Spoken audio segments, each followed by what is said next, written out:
Hi guys, कैसे हैं आप सभी। आई होप आप सभी अच्छे होंगे।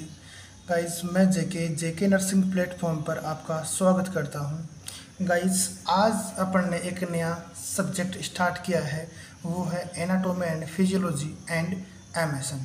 कि देखो अपन इसमें क्या क्या देखेंगे, एनाटॉमी, फिजियोलॉजी एंड एमएसएन की अपन बात करेंगे। तो गाइस, ये जो क्लासेज हम आपके लिए दे रहे हैं वो हम नर्सिंग कंपटीशन हो या थ्योरेटिकल पोर्शन हो, थ्योरी को हमने कवर करने की कोशिश की है। तो गाइज, ज़्यादा टाइम वेस्ट किए बिना अपन आज का अपना टॉपिक स्टार्ट करते हैं। सेल, पहला अपना टॉपिक रहने वाला सेल। तो देखो, ये जो भी अपनी क्लासें रहेंगी ऐसे ही नोट से दी जाएंगी। अपन कोशिश करेंगे आपको कि अच्छे से अच्छा कंटेंट देने की कोशिश करेंगे। तो गाइज, पहला देखते हैं सेल का इंट्रोडक्शन। तो सेल का इंट्रोडक्शन क्या है? Cell is the smallest basic structural functional and biological unit of human body. की गाइस, क्या है कि जो सेल है वो क्या है, अपनी बॉडी की structural functional and biological unit है। मतलब जो अपनी सेल्स है या अपनी जो बॉडी है वो सेल से मिलकर बनी है। फिर देखो गाइस, अपन बात करते हैं कि भाई देखो, ये सब सेल वर्ड है, ये कहाँ से आया है। तो बात करते हैं, the word cell was taken from Latin word cella which means small room. कि देखो, ये जो सेल शब्द आया है, सेल वर्ड जो आया है, कहाँ से आया है? सेला शब्द से आया है और उसका मतलब क्या है? Small room. कि देखो, ये जो सेल है एक स्मॉल रूम की तरह काम करती है। ठीक है गाइस।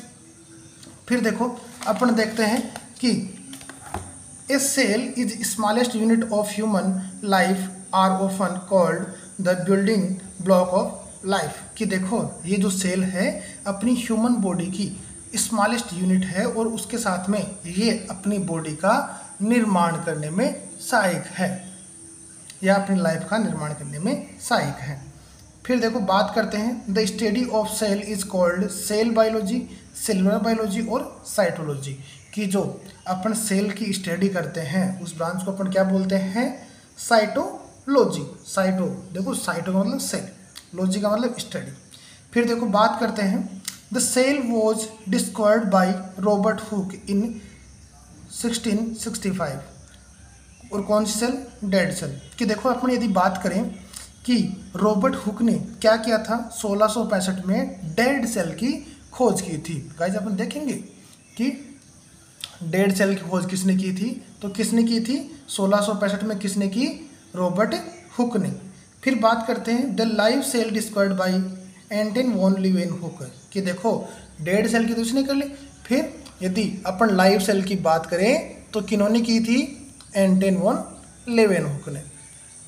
फिर गाइस, अपन बात करते हैं कि देखो, Anton van Leeuwenhoek was the first one who discovered free living cell of algae in water in 1674। कि देखो, क्या है कि लीवेनहुक ने, एंटन वॉन लीवेनहुक ने कब? 1674 में लिविंग सेल की खोज की थी। और वो भी किसी एल्गी इन वाटर, जो वाटर में जो एल्गी होते हैं, जो शैवाल होते हैं, उनमें लिविंग सेल की खोज की थी। अब देखो गाइस, अपन यदि बात करें कि जो सेल होती है इसका डायमीटर, नॉर्मल डायमीटर क्या होता है? 2 to 120 माइक्रोमीटर। ये क्या होता है? इसका नॉर्मल डायमीटर होता है। अब गाइज, अपन आगे बात करते हैं और आगे का अपना है, आगे जो अपना है वो है टाइप्स ऑफ सेल। क्या है? Types of cell. तो देखो गाइज, अपन सेल के टाइप्स की बात करें तो ये 2 टाइप्स की होती है। एक होती है प्रोकैरियोटिक और एक होती है यूकैरियोटिक। एक होती है प्रोकैरियोटिक और दूसरी होती है यूकैरियोटिक। अब देखो गाइज, अपन अलग अलग कैरेक्टरिस्टिक्स के हिसाब से इनको अलग अलग डिवाइड करते हैं। तो पहला, यदि अपन देखें इनकी डेफिनेशन तो क्या होगी? डेफिनेशन की अपन बात करें तो होगा एनी सेल दैट कंटेन, अपन पहले बात करते हैं यूकैरियोटिक की, फिर करेंगे प्रोकैरियोटिक की।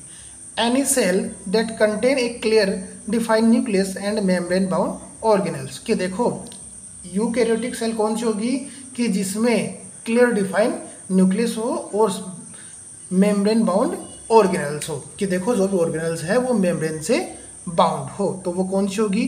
यूकैरियोटिक। और प्रोकैरियोटिक में क्या होगा, ये unicellular, any unicellular organism that does not contain a membrane bound nucleus और ऑर्गेनेल। भाई सीधी सी बात, इसके अपोजिट हो गया कि देखो इसमें तो यूनिसेलुलर होगा, यूनिसेलुलर होगा तो क्या इसमें जो भी मेम्ब्रेन है वो न्यूक्लियस को बाउंड नहीं करती है और नई ऑर्गेनेल्स को करती है। फिर यदि अपन बात करें एग्जाम्पल की कि यूकैरियोटिक सेल किस में होगी, तो एक तो एनिमल्स, प्लांट, फंगाई और प्रोटिस्ट, ये सेल किस में होंगी, यूकैरियोट्स में। फिर यदि प्रोकैरियोट की बात करें तो क्या होगा, बैक्टीरिया और आर्चिया में। किस में, बैक्टीरिया और आर्चिया में।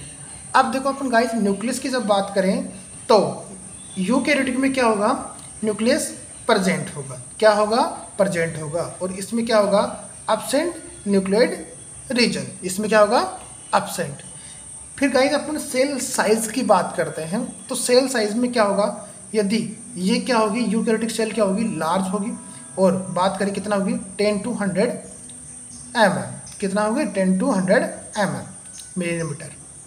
फिर देखो इसकी बात करें तो ये क्या होगी, स्मॉल होगी और कितना, less than 1 mm to 5 mm, कि इसकी साइज कितनी होगी, less than 1 mm to 5 mm।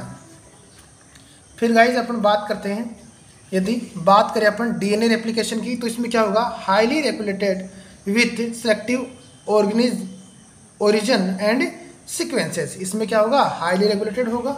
और इसमें क्या होगा, replicated entire genome at once, इसमें क्या होगा, replicated entire genome at once. फिर ऑर्गेनिज्म टाइप की बात करें तो ये क्या होगा, मल्टीसेलुलर, भाई सीधी सी बात है, ये क्या होगा, मल्टीसेलुलर। और ये क्या होगा, यूनिसेलुलर, कौन, ये क्या होगा, यूनिसेलुलर। फिर क्रोमोसोम की बात करें तो यूकैरियोटिक क्या होते हैं, मोर देन 1, इसमें कितना होगा, मोर देन 1। और प्रोकैरियोटिक में बात करें तो 1 long single loop of DNA and plasmid, इसमें क्या होगा, 1 सिंगल होगा, क्या क्रोमोसोम क्या होगा, 1 सिंगल। किसमें, प्रोकैरियोटिक में, किसमें गाइस, प्रोकैरियोटिक में। अब अपन बात करते हैं राइबोसोम। राइबोसोम इसमें क्या होगा, लार्ज होगा, किसमें, यूकैरियोटिक में क्या होगा, लार्ज होगा। और प्रोकैरियोटिक में क्या होगा, स्मॉल होगा। फिर बात करते हैं ग्रोथ रेट की, तो ग्रोथ रेट यूकैरियोटिक में क्या होगी, स्लो होगी। और प्रोकैरियोटिक में क्या होगी, फास्ट होगी। फिर क्या होगा, ऑर्गेनेल्स की बात करें तो इसमें प्रेजेंट होगा और इसमें एब्सोल्यूट होगा, ठीक है, एब्सोल्युटली प्रेजेंट। फिर बात करते हैं ability to store hereditary information. Guys बहुत ही इंपॉर्टेंट है, क्या, बहुत ही इंपॉर्टेंट है कि अपन बात करें, एबिलिटी की बात करें कि किसमें हेरिडिटरी इंफॉर्मेशन स्टोर रहती है, तो all eukaryotic have this ability, ठीक है, कि देखो यूकैरियोटिक में भी रहती है और प्रोकैरियोटिक में भी एबिलिटी रहती है, समझ गए गाइस। फिर बात करते हैं सेल वॉल की, तो इसमें क्या होगी, सिंपल होगी, present in plant and fungi. फिर इसमें क्या होगी, कॉम्प्लेक्स, किसमें, प्रोकैरियोटिक में क्या होगी, कॉम्प्लेक्स टाइप की, ठीक है। फिर बात करते हैं प्लाज्मा मेम्ब्रेन, तो इसमें प्रेजेंट होगी और इसमें भी प्रेजेंट होगी। फिर साइटोप्लाज्म की बात करें तो साइटोप्लाज्म प्रोकैरियोटिक हो चाहे यूकैरियोटिक हो, दोनों में प्रेजेंट होता है।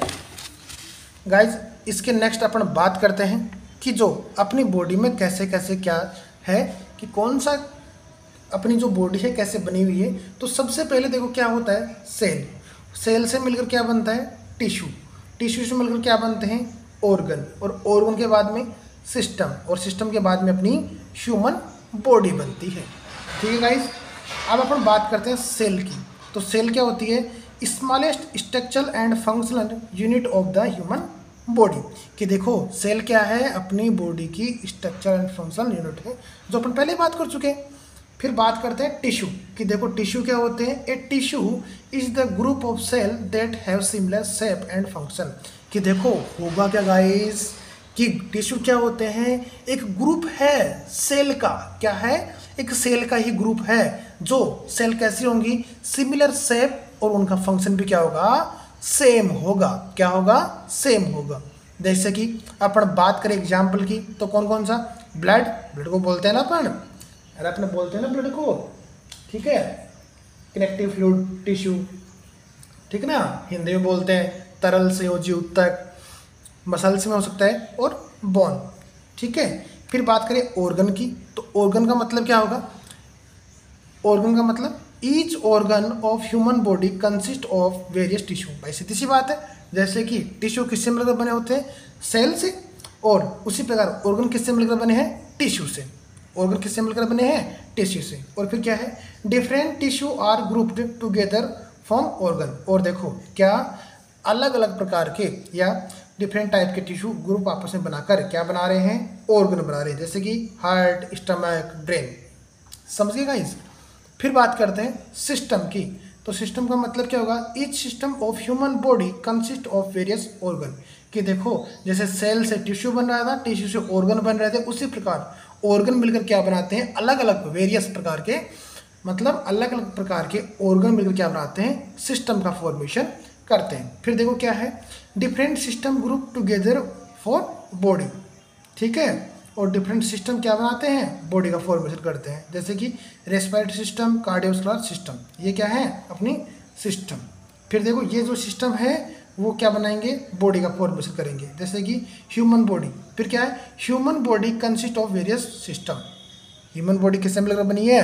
अलग अलग प्रकार के सिस्टम से मिलकर बनी है। तो गाइज ये आज का अपना छोटा सा टॉपिक था। गाइज अपने इसको ज़्यादा डिटेल में लिया नहीं है, ठीक है, ज़्यादा डिटेल में नहीं लिया है, क्योंकि सबको पता है सेल क्या होती है, टिश्यू क्या होते हैं, ऑर्गन क्या होते हैं, ये जनरल चीज़ें थी, तो अपन ने उस प्रकार से लिया। आगे की जो भी क्लास है और भी जो होगा अपन एकदम डिटेल में देखने की कोशिश करेंगे, अच्छे से समझाने की कोशिश करेंगे।